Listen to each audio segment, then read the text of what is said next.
Hello everyone. तो आज हम करेंगे आओ की मात्रा वाले शब्द। देखिए इन शब्दों को कैसे बोलना है।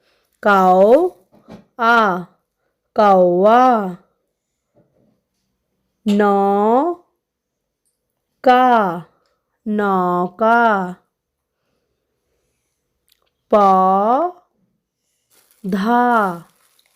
पौधा। दौड़, दौड़। चौका, चौका। लौकी, लौकी। फौजी, फौजी। चौकी, चौकी।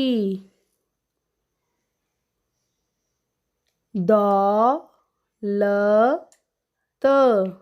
दौलत। औरत, औरत।